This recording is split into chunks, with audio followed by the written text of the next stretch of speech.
भूर्भुवः स्वः तत्सवितुर्वरेण्यं भर्गो देवस्य धीमहि धियो यो न प्रचोदयात्। ॐ भूर्भुवः स्वः तत्सवितुर्वरेण्यं भर्गो देवस्य धीमहि धियो यो नः प्रचोदयात्। ओम शांति शांति शांति। ओम सहना भवतु सहनौ भुनक्तु सह वीर्यं करवावहै तेजस्विनावधीतमस्तु मा विद्विषावहै। ओम शांति शांति शांति। श्रुति स्मृति पुराणानाम् आलयं करुणालयं नमामि भगवत्पाद शंकरं लोकशंकरं शंकरं शंकराचार्यं केशवं बादरायणं सूत्रभाष्यकृतौ वन्दे भगवन्तौ पुनः पुनः। ॐ त्वमेव माता च पिता त्वमेव त्वमेव बन्धुश्च सखा त्वमेव त्वमेव विद्या द्रविणं त्वमेव त्वमेव सर्वं मम देव देव। ओम गुरुदेव भगवान शिव शंकर भोलेनाथ कैलाशपति महाराज की जय। श्री कृष्ण शरणं मम श्री कृष्ण शरणं मम श्री कृष्ण शरणं मम श्री कृष्ण शरणं मम। देव ऋषि नारद भगवान की जय। श्री सूत जी महाराज की जय। शौनक आदि ऋषियों की जय। महर्षि व्यास जी महाराज की जय। शुकदेव भगवान की जय। शंकराचार्य भगवान की जय। स्वामी चिन्मयानंद भगवान की जय। स्वामी दयानंद भगवान की जय। स्वामी प्रबुद्धानंद भगवान की जय। माता पिता की जय। सभी गुरुदेवताओं की जय। सभी गुरुदेवताओं की जय। श्री कृष्ण गोविंद हरे मुरारी हे नाथ नारायण वासुदेवा। श्री कृष्ण गोविंद हरे मुरारी हे नाथ नारायण वासुदेवा। श्रीमद्भागवत महापुराण प्रथम स्कंद के 14वें अध्याय पर हम आ गए हैं। अभी तक हमने प्रथम स्कंद में महर्षि व्यास जी के असंतोष को जाना था, जहाँ भगवान जी व्यास जी महाराज को अपनी सारे उपनिषद सारे वेद चारों वेदों को और भी कई पुराण लिखने के बाद भी संतुष्टि प्राप्त नहीं हुई कि अभी भी मेरा कार्य पूर्ण नहीं हुआ। ऐसा कोई ग्रंथ ऐसा कोई ग्रंथ तैयार नहीं हुआ जो आम समझ में आए, जिससे भगवान की भक्ति में लोग प्रेरित हों। तो भगवान नारद ने आकर वहाँ पर अपना चरित्र सुनाया, किस प्रकार नारद जी को ज्ञान प्राप्त हुआ। नारद जी ने जब अपना चरित्र सुनाया तो वेद व्यास जी को ये समझाया कि भागवत महापुराण की रचना ही उनकी सबसे उत्तम रचनाओं में से होगी, और भागवत महापुराण की रचना की शुरुआत की भगवान व्यास जी ने बताया किस प्रकार अश्वत्थामा ने अपने स्वामी दुर्योधन को खुश करने के लिए द्रौपदी के 5 पुत्रों को मार दिया था, और फिर अर्जुन ने क्रोध करके अपने गुरु भाई और दुर्योधन के तरफ से युद्ध करने वाले अश्वत्थामा को मारने का प्रण लिया, और वो कृष्ण के साथ अश्वत्थामा को मारने के लिए दौड़े रथ पे। अश्वत्थामा आगे आगे और अर्जुन पीछे पीछे, जिसके सारथी थे भगवान स्वयं प्रभु कृष्ण। अश्वत्थामा ने डर के मारे ब्रह्मास्त्र का प्रयोग किया, ब्रह्मास्त्र का प्रयोग तो कर दिया, लेकिन ब्रह्मास्त्र का वो निवारण नहीं जानता था, जिससे सारी पृथ्वी पर हाहाकार मच गया। तब भगवान ने अर्जुन से कहा कि अर्जुन तुम भी अपना अस्त्र का प्रयोग करो।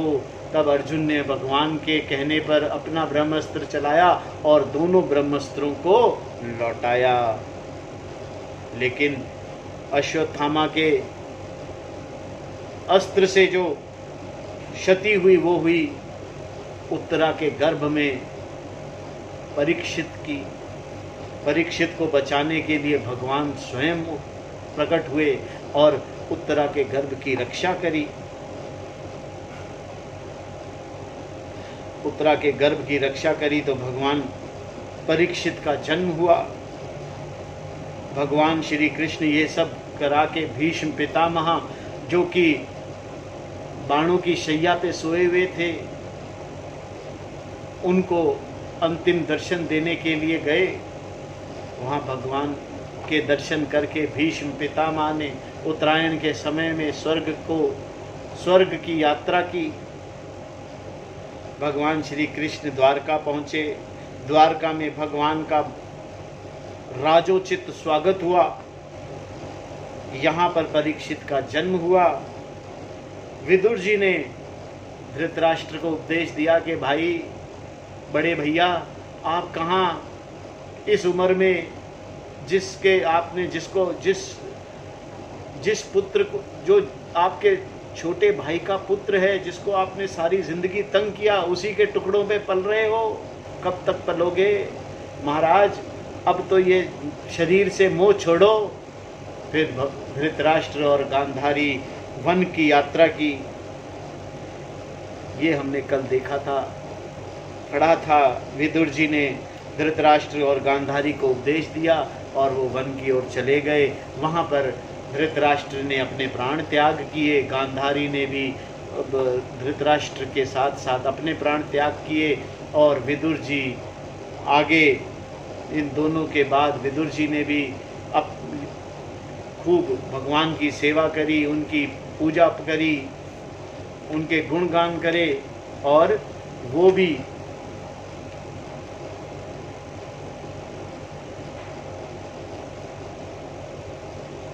तीर्थ सेवन करने के लिए चले गए। 14वें अध्याय में आज हम पढ़ेंगे महाराज युधिष्ठिर को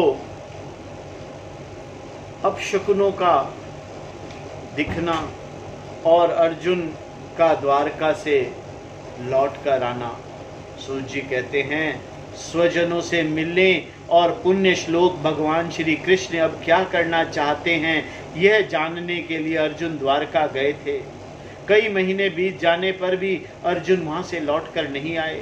धर्मराज युधिष्ठिर को बड़े भयंकर अपशकुन दिखाई देने लगे। उन्होंने देखा काल की गति बड़ी विकट हो गई है। जिस समय जो ऋतु होनी चाहिए थी उस समय वह नहीं होती और उसकी क्रियाएं भी उल्टी होती पड़ रही हैं। लोग बड़े क्रोधी, लोभी और असत्य परायण हो गए हैं। अपने जीवन निर्वाह के लिए लोग पापपूर्ण व्यापार करने लगे हैं। सारा व्यवहार कपट से भरा हुआ है। यहाँ तक कि मित्रता में भी छल रहता है।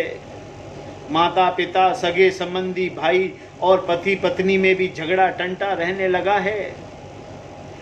कली काल के आ जाने से लोगों का स्वभाव ही लोभ, दंभ आदि अधर्म से अभिभूत हो गया है और प्रकृति में भी अत्यंत अरिष्ट सूचक अपशकुन होने लगे हैं। यह सब देखकर युधिष्ठिर अपने छोटे भाई भीमसेन से कहा। युधिष्ठिर ने कहा, भीमसेन, अर्जुन को हमने द्वारका इसीलिए भेजा था कि वह वहां जाकर पुण्य श्लोक भगवान श्री कृष्ण क्या कर रहे हैं इसका पता लगाकर आए और संबंधियों से मिल भी आए। तब से 7 महीने बीत गए किंतु तुम्हारे छोटे भाई अब तक नहीं लौटे रहे हैं। मैं ठीक ठाक ये नहीं समझ पाता हूँ कि उनके न आने का क्या कारण है। कहीं देवऋषि नारद के द्वारा बतलाया हुआ वह समय तो नहीं आ पहुंचा जिसमें भगवान श्री कृष्ण अपनी लीला विग्रह का संवरण करना चाहते हैं।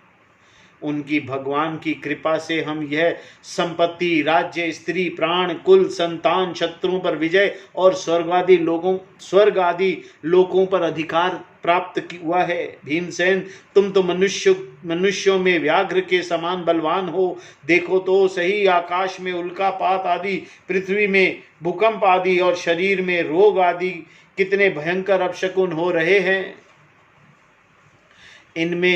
इनसे इस बात की सूचना मिलती है कि शीघ्र ही हमारी बुद्धि को मोह में डालने वाला कोई उत्पात होने वाला है।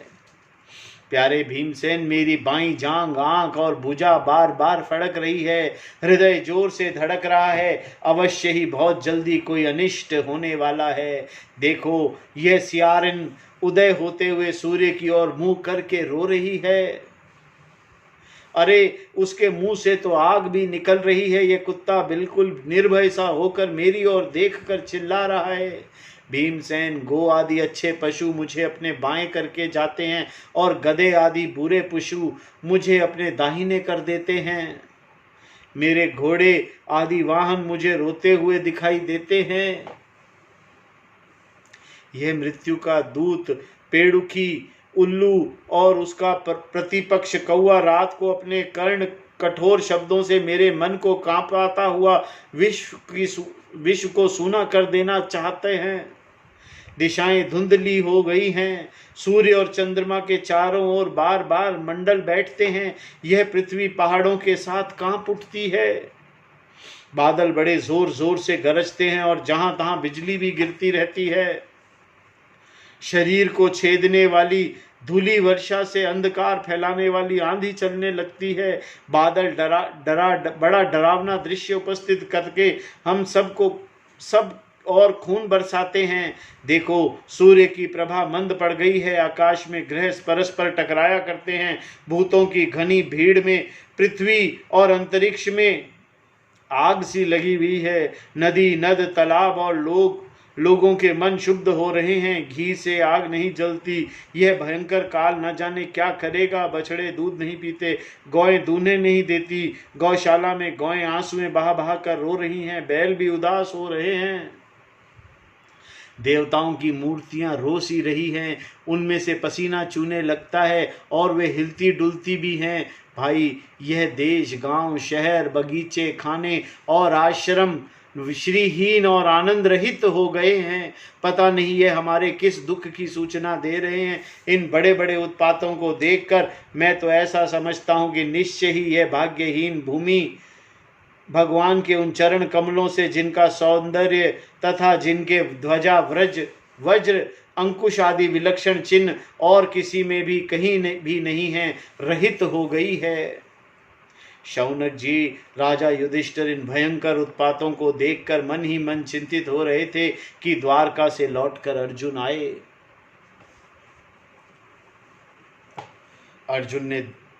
युधिष्ठिर ने देखा अर्जुन इतने आतुर हो रहे हैं जितने पहले कभी नहीं देखे गए थे।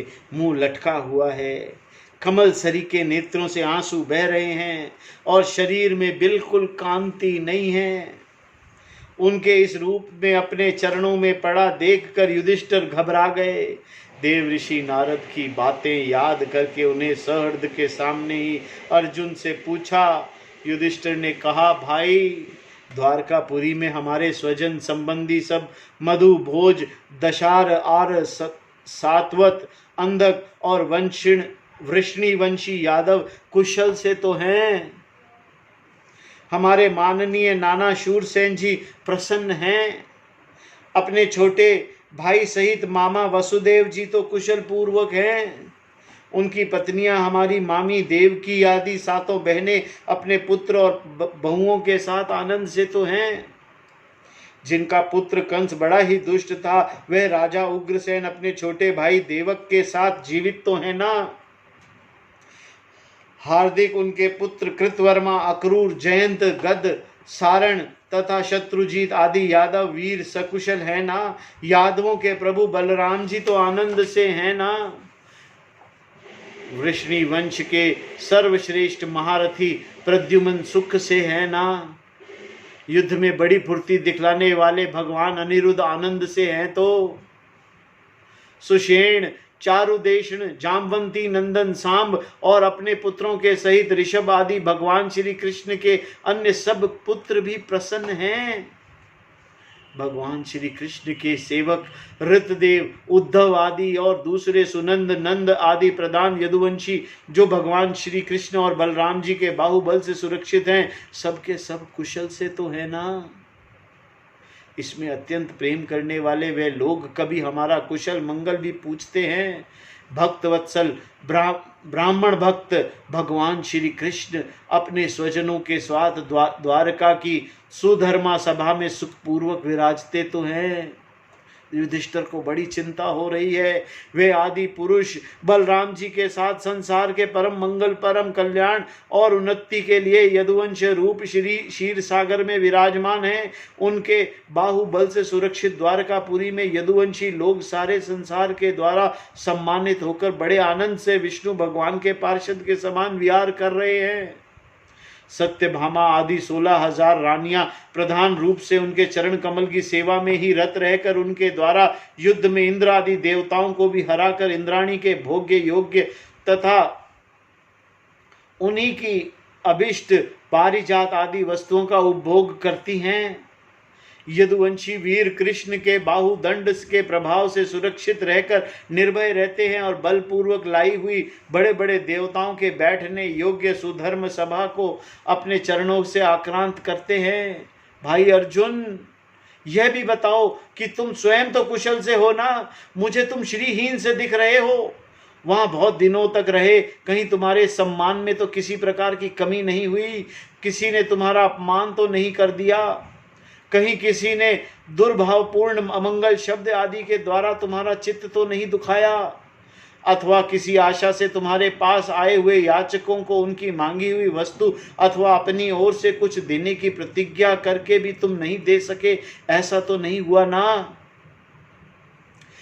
तुम सदा शरणागतों की रक्षा करते आए हो, कहीं किसी भी ब्राह्मण, बालक, गौ, बूढ़े, रोगी, अबला अथवा अन्य किसी प्राणी को जो तुम्हारी शरण में आया हो तुमने त्याग तो नहीं कर दिया, कहीं तुमने अगम्य स्त्री से समागम तो नहीं कर लिया, अथवा गमन करने योग्य स्त्री के साथ असत्कार पूर्वक समागम तो नहीं किया, कहीं मार्ग में अपने से छोटे अथवा बराबरी वाले से हार तो नहीं गए, अथवा भोजन करने योग्य बालक और बूढ़ों को छोड़कर तुमने अकेले ही तो भोजन नहीं कर लिया। मुझे विश्वास है कि तुम ऐसा कोई निंदित काम तो नहीं किया होगा जो तुम्हारे योग्य ना हो। अपने परम प्रियतम अभिन्न हृदय परम सुहृद भगवान श्री कृष्ण से तुम रहित हो गए हो, इसी से अपने को शून्य मान रहे हो। इसके सिवा दूसरा कोई कारण नहीं हो सकता जिससे तुम्हें इतनी मानसिक पीड़ा हो। इतनी भयंकर पीड़ा क्यों हुई, अगले अध्याय में जानते हैं। सूची कहते हैं, भगवान श्री कृष्ण के प्यारे सखा अर्जुन एक तो पहले ही कृष्ण के विरह से क्रश हो रहे थे, उस पर राजा युधिष्ठिर ने उनकी विषादग्रस्त मुद्रा देखकर उसके विषय में कई प्रकार की आशंकाएं करते हुए प्रश्नों की झड़ी लगा दी। शोक से अर्जुन का मुख और हृदय कमल सूख गया था, चेहरा फीका पड़ गया था।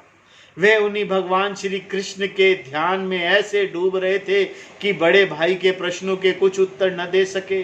श्री कृष्ण की आंखों से ओझल हो जाने के कारण वे बढ़ी हुई प्रेम जनित उत्कंठा के प्रसव में हो रहे थे। रथ हाँकने, टहलने आदि के समय भगवान ने उनके साथ जो मित्रता, अभिन्न हृदयता और प्रेम से भरे हुए व्यवहार किए थे, उनकी याद पर याद आ रही थी। बड़े कष्ट से उन्होंने अपने शोक का वेग रोका, हाथ में नेत्र के आंसू पोंछे और फिर रुंधे हुए गले से अपने बड़े भाई महाराज युधिष्ठिर से कहा। अर्जुन बोले, महाराज, मेरे ममेरे भाई अथवा अत्यंत घनिष्ठ मित्र का रूप धारण कर श्री कृष्ण ने मुझे ठग लिया। मेरे जिस प्रबल पराक्रम से बड़े बड़े देवता भी आश्चर्य में डूब जाते थे, उसे श्री कृष्ण ने मुझसे छीन लिया। जैसे यह शरीर प्राण से रहित होने पर मृतक कहलाता है, वैसे ही उनके क्षण भर के वियोग से यह संसार अप्रिय दिखने लगता है। उनके आश्रय से द्रौपदी स्वयंवर में राजा द्रुपद के घर आए हुए कामोन्मत्त राजाओं का तेज मैंने हरण कर लिया था। धनुष पर बाण चढ़ाकर मत्स्य वेद किया और इस प्रकार द्रौपदी को प्राप्त किया। उनकी सानिध्य मात्र से मैंने समस्त देवताओं के साथ इंद्र को अपने बल से जीतकर अग्निदेव को उनकी तृप्ति के लिए खांडव वन का दान कर दिया था और मय दानव की निर्माण की हुई अलौकिक कला कौशल से युक्त मायामयी सभा प्राप्त की। और आपके यज्ञ में सब ओर से आकर राजाओं ने अनेक प्रकार की भेंटें समर्पित की। 10,000 हाथियों की शक्ति और बल से संपन्न आपके इन छोटे भाई भीमसेन ने उन्हीं की शक्ति राजाओं के सिंह पर पैर रखने वाले अभिमानी जरासंध का वध किया था। तदंतर उन्हीं भगवान ने उन बहुत से राजाओं को मुक्त किया जिनको जरासंध ने महाभैरव यज्ञ में बलि चढ़ाने के लिए बंदी बना रखा था। उन सब राजाओं ने अपने यज्ञ में अनेक प्रकार के उपहार दिए थे। आपके यज्ञ में महारानी द्रौपदी राजसू यज्ञ के महान अभिषेक से पवित्र हुए अपने उन सुंदर केशों को, जिन्हें दुष्टों ने भारी सभा में छूने का साहस किया था, बिखेर कर तथा आंखों में आंसू भरकर जब श्री कृष्ण के चरणों में गिर पड़ी थी, तब उन्होंने उसके सामने उससे उस घोर अपमान का बदला लेने की प्रतिज्ञा करके उन धृतों की स्त्रियों को ऐसी दशा कर दी कि वे विधवा हो गई और उन्हें अपने केश अपने हाथों से खोल देने पड़े। वनवास के समय हमारे वैरी दुर्योधन के षड्यंत्र से 10,000 शिष्यों के साथ बिठाकर भोजन करने वाले महर्षि दुर्वासा ने हमें दुस्तर संकट में डाल दिया था। उस समय उन्होंने द्रौपदी के पात्र में बची हुई शाक की एक पत्ती का ही भोग लगाकर हमारी रक्षा की थी। उनके ऐसा करते ही नदी में स्नान करती हुई मुनि मंडली को ऐसा प्रतीत हुआ मानो उनकी तो बात ही क्या, सारी त्रिलोकी ही तृप्त हो गई। उनके प्रताप से मैंने युद्ध में पार्वती सहित भगवान शंकर जी को आश्चर्य में डाल दिया था। उन्होंने मुझे अपना पशुपात नामक अस्त्र दिया। साथ ही दूसरे लोकपालों ने भी प्रसन्न होकर अपने अपने अस्त्र मुझे दिए। और तो क्या, आपकी उनकी कृपा से मैं इस शरीर से स्वर्ग में गया और देवराज इंद्र की सभा में उनके बराबर आधे आसन पर बैठकर सम्मान मैंने प्राप्त किया। उनके आग्रह से जब मैं स्वर्ग में ही कुछ दिनों तक रह गया, तब इंद्र के साथ समस्त देवताओं ने मेरी इन्हीं गांडीव धारण करने वाली भुजाओं का निवात कवच आदि दैत्यों को मारने के लिए आश्रय लिया। महाराज, यह सब जिनकी महती कृपा का फल था, उन्हीं पुरुषोत्तम भगवान श्री कृष्ण ने मुझे आज ठग लिया। महाराज, कौरवों की सेना भीष्म, द्रोण आदि अजय महामत्स्यों से पूर्ण अपार समुद्र के समान दुस्तर थी, परंतु उनका आश्रय ग्रहण करके अकेले ही रथ पर सवार हो मैं उसे पार कर गया। उन्हीं की सत्य सहायता से आपको याद होगा, मैंने शत्रुओं के राजा विराट का सारा गौधन तो वापस ले ही लिया, साथ ही उनके सिरों पर चमकते हुए मणिमय मुकुट तथा अंगों में अलंकृत का छीन लिए थे। भाई जी, कौरवों की सेना भीष्म, कर्ण, द्रोण, शैल्य तथा अन्य बड़े बड़े राजाओं और क्षत्रियों वीरों के रथ से शोभायमान थी। उनके सामने मेरे आगे चलकर वह अपनी दृष्टि से ही उन महारथी युद्धपतियों के आयु, मन, उत्साह और बल को छीन लिया करते थे। द्रोणाचार्य, भीष्म, कर्ण, भूरिश्रवा, सुशर्मा, शैल्य, जयद्रथ और बालिक आदि वीरों ने मुझ पर अपने कभी न चूकने वाले अस्त्र चलाए थे, परंतु जैसे हिरण्यकश्यपु आदि दैत्यों के अस्त्र शस्त्र भागवत भक्त प्रहलाद को स्पर्श नहीं करते थे, वैसे ही शास्त्रस्त्र शास्त्रास्त्र मुझे छू तक नहीं सके। यह श्री कृष्ण की भुजा दंड का छत्र छाया में रहने का ही प्रभाव था। श्रेष्ठ पुरुष संसार से मुक्त होने के लिए, जिनके चरण कमलों का सेवन करने के लिए अपने आप तक को दे डालने वाले उन भगवान को मुझ दुर्बुद्धि ने सारथी तक बना डाला। आहा, जिस समय मेरे घोड़े थक गए थे, मैं रथ से उतरकर पृथ्वी पर खड़ा था, उस समय बड़े बड़े महारथी शत्रु भी मुझ पर प्रहार न कर सके, क्योंकि श्री कृष्ण के प्रभाव से उनकी बुद्धि मारी गई थी। महाराज, माधव के उन उन्मत्त और मधुर मुस्कान से युक्त विनोद भरे एवं हृदय स्पर्शी वचन और उनका मुझे पार्थ, अर्जुन, सखा, करुणानंदन आदि कहकर पुकारना मुझे याद आने पर मेरे हृदय में उथल पुथल मचा देते हैं। सोने, बैठने, टहलने और अपने संबंध में बड़ी बड़ी बातें करने तथा भोजन आदि करने में हम प्राय एक साथ रहा करते थे।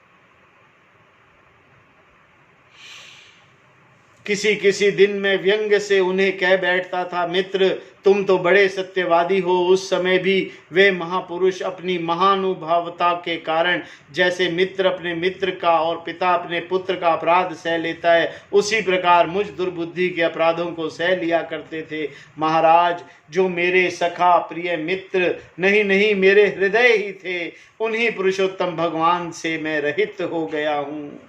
भगवान की पत्नियों को द्वारका से मैं अपने साथ ला रहा था, परंतु मार्ग में दुष्ट गोपों ने मुझे एक अबला की भांति हरा दिया और मैं उनकी रक्षा नहीं कर सका।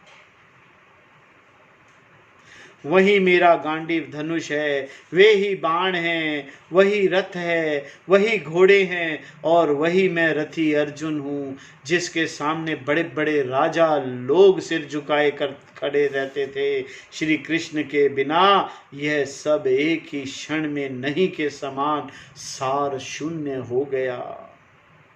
ठीक उसी तरह जैसे भस्म में डाली हुई आहुति, कपट भरी सेवा और ऊसर पर बोया हुआ बीज व्यर्थ हो जाता है।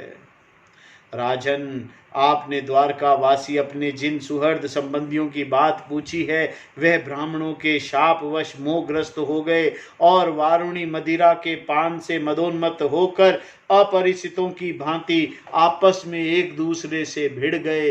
घूंसों से मारपीट करके सबके सब नष्ट हो गए। उनमें केवल 4 या 5 ही बचे हैं। वास्तव में यह सर्वशक्तिमान भगवान की ही लीला है कि संसार के प्राणी परस्पर एक दूसरे का पालन पोषण भी करते हैं और एक दूसरे को मार भी डालते हैं। राजन, जिस प्रकार जलाचर बड़े जंतु छोटों को और बलवान दुर्बलों को एवं बड़े और बलवान भी परस्पर एक दूसरे को खा जाते हैं, उसी प्रकार अतिशय बली और बड़े यदुवंशियों के द्वारा भगवान ने दूसरे राजाओं का संहार कराया। तत्पश्चात यदुवंशियों के द्वारा ही एक से दूसरे यदुवंशी का नाश करा के पूर्ण रूप से पृथ्वी का भार उतार दिया। भगवान श्री कृष्ण ने मुझे जो शिक्षाएं दी थी, वह देश काल और प्रयोजन के अनुरूप तथा हृदय के ताप को शांत करने वाली थी। स्मरण आते ही हमारे चित्त का हरण कर लेती हैं। सूत जी कहते हैं, इस प्रकार प्रागढ़ प्रेम से भगवान श्री कृष्ण के चरण कमलों का चिंतन करते करते अर्जुन की चित्त वृत्ति अत्यंत निर्मल और प्रशांत हो गई। उनकी प्रेममयी भक्ति भगवान श्री कृष्ण के चरण कमलों के अनिर्ष चिंतन से अत्यंत बढ़ गई। भक्ति के वेग से उन्होंने हृदय को मत कर उनसे सारे विकारों को बाहर निकाल दिया। उन्हें युद्ध के प्रारंभ से भगवान के द्वारा उपदेश किया हुआ गीता ज्ञान पुनः स्मरण हो आया, जिसकी काल की व्यावधान और कर्मों के विस्तार के कारण प्रेमादवश कुछ दिनों के लिए विस्मृत हो गई थी। ब्रह्म ज्ञान की तृप्ति से माया आवरण भंग होकर गुणातीत अवस्था में प्राप्त हो गई। द्वैत्य का संशय निवृत्त हो गया, सूक्ष्म शरीर भंग हुआ, वह शोक एवं जन्म मृत्यु के चक्र सर्वदा मुक्त हो गए। भगवान के स्वधाम गमन और यदुवंश का संहार का वृतांत सुनकर निश्चल मति युधिष्ठिर ने स्वर्गारोहण का निश्चय किया। कुंती ने भी अर्जुन के मुख से यदुवंशियों के नाश और भगवान के स्वधाम गमन की बात सुनकर अनन्य भक्ति से अपने हृदय को भगवान श्री कृष्ण में लगा दिया और सदा के लिए इस जन्म मृत्यु रूप संसार से अपना मुंह मोड़ लिया। भगवान श्री कृष्ण ने लोक दृष्टि के लिए यादव शरीर से पृथ्वी का भार उतारा था, उसका वैसा ही परित्याग कर दिया जैसे कोई कांटों से कांटा निकाल कर फिर दोनों को फेंक देता है। भगवान की दृष्टि में दोनों ही समान थे। जैसे वे नट के समान मत्स्य आदि रूप धारण करते हैं और फिर उनका त्याग कर देते हैं, वैसे ही उन्होंने जिस यादव शरीर से पृथ्वी का भार दूर किया था उसे भी त्याग दिया। जिनकी मधुर लीलाएं श्रवण करने योग्य हैं, उन भगवान श्री कृष्ण जब अपने मनुष्य के से शरीर से इस पृथ्वी को परित्याग कर दिया, उसी दिन विचारहीन लोगों का अधर्म में फंसने वाला कलयुग आधम का। महाराज युधिष्ठिर से कलयुग का फैलना छिपा ना रहा। उन्होंने देखा देश में, नगर में, घरों में और प्राणियों में लोभ, असत्य, छल, हिंसा आदि अधर्मों की बढ़ती हो गई है। तब उन्होंने महाप्रस्थान का निश्चय किया। उन्होंने अपने विनयी पौत्र परीक्षित को, जो गुणों में उन्हीं के समान था, समुद्र से घिरी हुई पृथ्वी के सम्राट पद पर हस्तिनापुर में अभिषिक्त किया। उन्होंने मथुरा में शूर सेनाधिपति के रूप में अनिरुद्ध के पुत्र व्रज का अभिषेक किया। इसके बाद समर्थ युधिष्ठिर ने प्रजापत्य यज्ञ करके आहवनीय आदि अग्नियों को अपने में लीन कर दिया, अर्थात गृहस्थ आश्रम के धर्म से मुक्त होकर उन्होंने संन्यास ग्रहण किया। युधिष्ठिर ने अपने सब वस्त्र आभूषण आदि वहीं छोड़ दिए एवं ममता और अहंकार से रहित होकर समस्त बंधन काट डाले। उन्होंने दृढ़ भगवान से वाणी का मन में और मन को प्राण में, प्राण को अपने में और अपने आप को उसकी क्रिया के साथ मृत्यु में तथा मृत्यु को पंचभूतमय शरीर में लीन कर लिया। इस प्रकार शरीर को मृत्यु रूप अनुभव करके उन्होंने त्रिगुण से मिला दिया।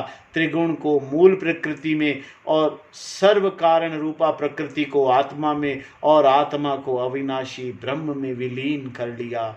उन्हें यह अनुभव होने लगा कि वह संपूर्ण दृश्य प्रपंच ब्रह्म स्वरूप है। इसके पश्चात उन्होंने शरीर पर चीर वस्त्र धारण कर लिया, अन्न जल का त्याग कर दिया, मौन ले लिया और केश खोलकर बिखेर लिए। वे अपने रूप को ऐसा दिखाने लगे जैसे कोई जड़, उन्मत्त या पिशाच हो। फिर वे बिना किसी की बाँट देखे तथा बहरे की तरह बिना किसी की बात सुने घर से निकल पड़े। हृदय में उस पर ब्रह्म का ध्यान करते हुए, जिसको प्राप्त करके फिर लौटना नहीं होता, उन्होंने उत्तर दिशा की यात्रा की और पहले बड़े बड़े महात्मा जन जा चुके हैं। भीमसेन, अर्जुन आदि युधिष्ठिर के छोटे भाइयों भी देखा कि अब पृथ्वी में सभी लोग अधर्म के सहायक कलयुग ने प्रभावित कर डाला है। इसीलिए वे भी श्री कृष्ण चरणों की प्राप्ति का दृढ़ निश्चय करके अपने बड़े भाई के पीछे पीछे चल दिए। उन्होंने जीवन के सभी लाभ भली भांति प्राप्त कर लिए थे। इसीलिए वह निश्चय करके कि भगवान श्री कृष्ण के चरण कमल ही हमारे परम पुरुषार्थ हैं, उन्होंने उन्हें हृदय रूप में धारण कर लिया। पांडवों के हृदय में भगवान श्री कृष्ण के चरण कमलों का ध्यान से भक्ति भाव उमड़ आया। उनकी बुद्धि सर्वथा शुद्ध होकर भगवान श्री कृष्ण के उस सर्वोत्कृष्ट स्वरूप में अनन्य भाव से स्थिर हो गई, जिसमें निष्पाप पुरुष ही स्थिर हो पाते हैं। फलतः उन्होंने अपने विशुद्ध अंतकरण से स्वयं ही वह गति प्राप्त की जो विषयासक्त दुष्ट मनुष्यों को कभी प्राप्त नहीं हो सकती। संयमी एवं श्री कृष्ण के प्रेम वंश में मुग्ध भगवानमय विदुर जी ने भी अपने शरीर का प्रभास क्षेत्र में त्याग कर दिया। उस समय उन्हें लेने के लिए आए हुए पितरों के साथ वह अपने लोक यमलोक को चले गए। द्रौपदी ने देखा कि अब पांडव लोग निरपेक्ष हो गए हैं, तब वह अनन्य प्रेम से भगवान श्री कृष्ण का चिंतन करके उनको प्राप्त हो गई। भगवान के प्यारे भक्त पांडवों के महापरायण की इस परम पवित्र और मंगलमयी कथा को जो पुरुष श्रेष्ठ श्रद्धा से सुनता है वह निश्चय ही भगवान की भक्ति और मोक्ष को प्राप्त करता है। हरि ओम तत्सत। श्रीमन्नारायण नारायण नारायण हरिहर नारायण नारायण नारायण श्रीमन्नारायण नारायण नारायण हरिहर नारायण नारायण नारायण श्रीमन्नारायण नारायण नारायण हरिहर नारायण नारायण नारायण। ओम नमो भगवते वासुदेवाय। ओम नमो भगवते वासुदेवाय। आज की कथा को हम यहीं विराम देते हैं। कल हम करेंगे 16वां अध्याय परीक्षित की दिग्विजय तथा धर्म और पृथ्वी का संवाद। धर्म और पृथ्वी का बहुत उत्तम संवाद है जिसे हम कल देखेंगे। ओम तत्सत। श्रीमन्नारायण नारायण नारायण हरिहर नारायण नारायण नारायण श्रीमन्नारायण नारायण नारायण हरिहर नारायण नारायण नारायण।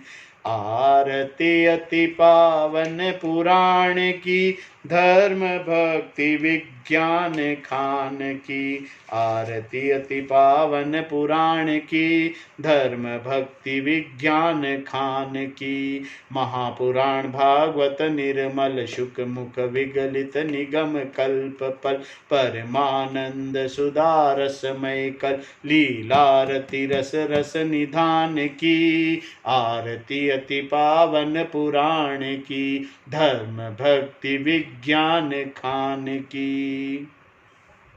कलिमल मथनी त्रिताप निवारिणी जन्म मृत्युमय भव भयहारिणी। सेवत सतत सकल सुखकारिणी सौमौषधि हरिचरित गान की। आरती अति पावन पुराण की धर्म भक्ति विज्ञान खान की। विषय विलास विमोह विनाशिनी विमल विराग विवेक विकाशिनी। भगवत तत्व रहस्य प्रकाशिनी परम ज्योति परमात्म ज्ञान की। आरती अति पावन पुराण की धर्म भक्ति विज्ञान खान की। परम हंस मुनि मन उल्लासिनी रसिक हृदय रस रास विलासिनी। भुक्ति मुक्ति रति प्रेम सुदासिनी कथा अकिंचन प्रिय सुजान की। आरती अति पावन पुराण की धर्म भक्ति विज्ञान खान की। हरि ओम तत्सत। ओम नमो भगवते वासुदेवाय। ओम नमो भगवते वासुदेवाय। ओम नमो भगवते वासुदेवाय। ओम नमो भगवते वासुदेवाय। ओम पूर्णमदः पूर्णमिदं पूर्णात् पूर्णमुदच्यते पूर्णस्य पूर्णमादाय पूर्णमेवावशिष्यते। ओम शांति शांति शांति। हरि ओम तत्सत। ओम गुरुभ्यो नमः।